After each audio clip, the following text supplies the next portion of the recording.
3. Assalamualaikum warahmatullahi wabarakatuh.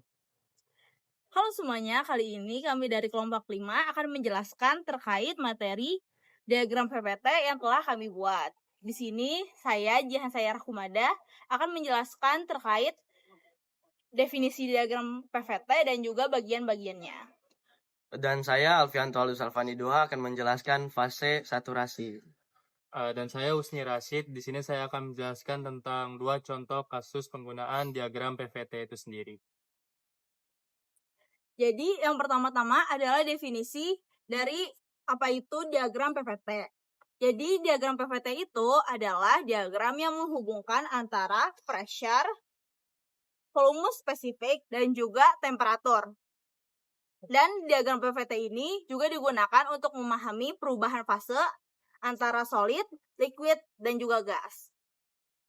Oke, yang selanjutnya adalah fase-fase yang ada di diagram PVT ini. Yang pertama itu ada fase padat atau solid di yang warna merah muda ini. Nah, jadi fase solid itu memiliki pressure yang tinggi dan juga spesifik volume yang rendah dan temperatur yang juga rendah. Dan selanjutnya itu ada fase liquid yang berwarna kuning. Pada fase liquid ini memiliki pressure yang sedang dan juga spesifik volume yang sedang dan temperaturnya juga menengah.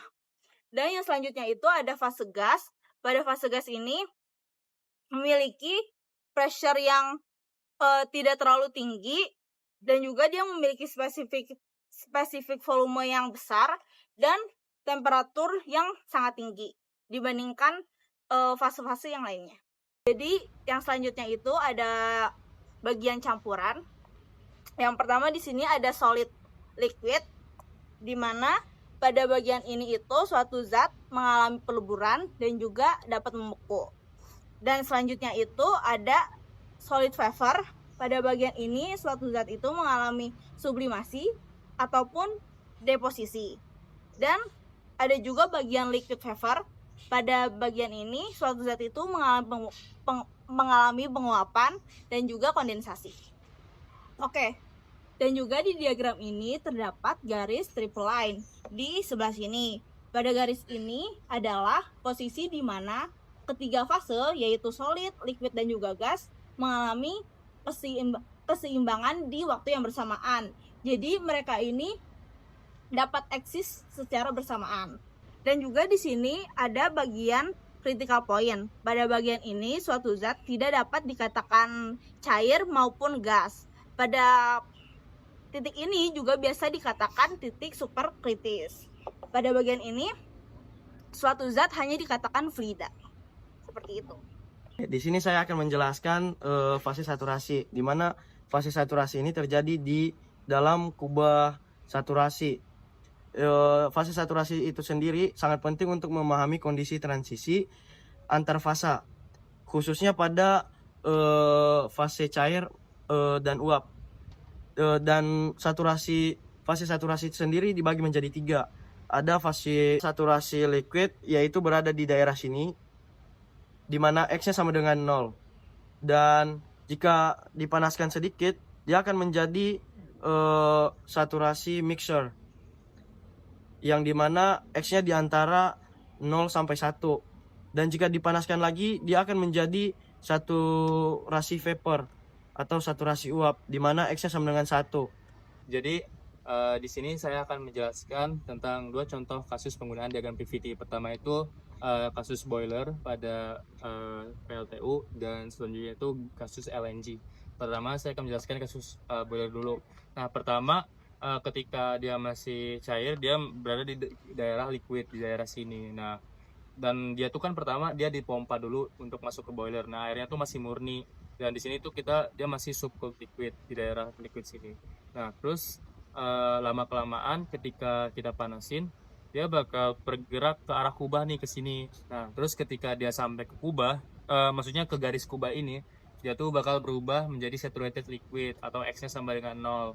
Nah, terus ketika kita panasin lagi, ketika dipanaskan lagi di dalam boiler itu, dia itu mengalami perubahan fase, dan di sini tuh ada kondisi unik yang dimana ada campuran cair dan uap yang dimana kita sebutnya saturated mixture.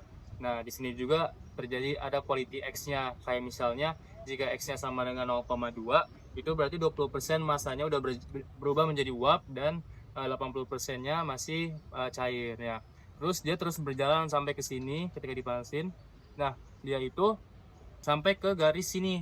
Nah, ini tuh garis saturated paper atau X-nya itu sama dengan 1. Nah, terus ketika kita panasin terus, dia langsung naik ke sini dan itu dia menjadi superheated vapor. Nah, dia di daerah sini. Kenapa harus superheated? Biar dia bisa menghasilkan uap yang panas buat memutarkan turbinnya. Nah, selanjutnya saya akan menjelaskan kasus kedua, yaitu kasus pada LNG. Nah, kalau LNG itu kebalikan dari kasus yang sebelumnya. Dia awalnya dari gas alam dulu, yang dimana dia masih di fase vapor. Nah, terus lama-kelamaan gas ini didinginkan. Jadi didinginkan pelan-pelan sampai dia tuh maju ke garis kubah saturasi ini. Nah, di sini tuh X-nya sama dengan 1. Nah, ketika didinginkan lagi, garisnya tuh dia masuk ke daerah kubah ini. Dan di sini tuh ada 2 fase, ada uap dan cair. Dan disinilah saturated mixture terjadi. Jika X-nya itu sama dengan 0,4, berarti dia udah 40%-nya cair dan 60%-nya masih gas. Nah, dia didinginin terus tuh sampai dia nyampe ke garis ini. Nah, ketika udah nyampe ke garis kiri kubah ini, dia berubah menjadi saturated liquid. Nah, dan biasanya LNG itu dia masih didinginkan lagi biar dia makin stabil. Nah, makanya ketika terus didinginkan, dia berubah fasenya ke daerah sini, ke daerah liquid, sehingga akhirnya bisa disimpan di tangki dan diangkut pakai kapal biasanya. Dia di daerah sini, kayak gitu. Oke, mungkin itu sekian penjelasan dari kami bertiga. Wassalamualaikum warahmatullahi Warahmatullahi wabarakatuh. wabarakatuh.